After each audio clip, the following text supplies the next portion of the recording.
এবং সর্বপ্রথম ধর্মীয় শিক্ষা তার ভিতরে আপনি দেবেন, তাকে আপনি শিক্ষা দেবেন, এই অধিকার আপনার সন্তান আপনার উপরে রাখে। ঠিক কিনা বলেন?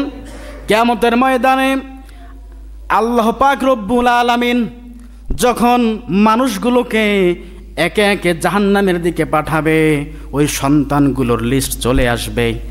সন্তানগুলোকে যখন জাহান্নামের মধ্যে পাঠানো হবে, সন্তানগুলো থেমে যাবে। আল্লাহ পাক রব্বুল আলামিনকে বলবে, রব্বুল আলামিন আমাদেরকে জাহান্নামে দেওয়ার আগে আমাদের কয়েকটা কথা আপনাকে শুনতে হবে, কি তোমরা বলো। রব্বুল আলামিন, জন্ম হয়েছি পরিবারে, ছোটবেলা থেকেই কোরআন হাদিসের শিক্ষা আমার মা বাবা আমাকে দেয় নাই। মা বাবার খেদমত কি, কোরআন কি, নামাজ কি, ইসলাম কি, এটা নিয়ে রিচার্জ করার কোনো ক্ষমতা আমার নাই, কারণ আমার মা বাবা আমাকে ওই রকম শিক্ষা দেয় নাই। মাবুদ, আমাকে জাহান্নামে দেওয়ার পূর্বে আমার মা বাবাকে আমার সামনে নিয়ে আসেন, আজকে ওদের বুকের ওপর পা দিয়ে জাহান্নামের মধ্যে যাব, আর তাদেরকেও আপনি ছাড়বেন না, তাদেরকেও টেনে হিসে জাহান্নামের দিকে নিয়ে যাবেন। বলি নাউজুবিল্লাহ।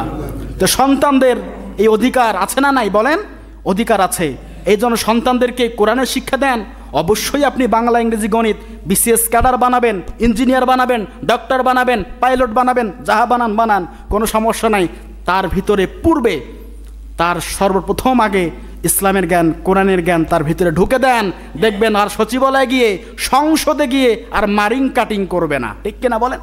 কারণ তার ভিতরে থাকবে কোরআনের আলো। যার ভিতরে কোরআন আছে সে কখনো অন্যায় কাজ করতে পারে না। ভুলবশত শয়তানের ধোকায় পড়ে যদি অন্যায় কাজ করেও ফেলে, পরবর্তীতে তার ভিতরে অনুশোচনা, অনুতপ্ততার সৃষ্টি হয়, আহারে আমি কোন ভুল কাজটা করলাম। সম্মানিত হাজিরিন, আল্লাহ পাক রব্বুল আলামিন আমাদের সকলকেই ইসলামের জ্ঞান, কোরআনের জ্ঞান এবং আমাদের সন্তানদেরকে সহি জ্ঞান শিক্ষা দেওয়ার তৌফিক এনায়েত করুক। সকলে বলে আমিন।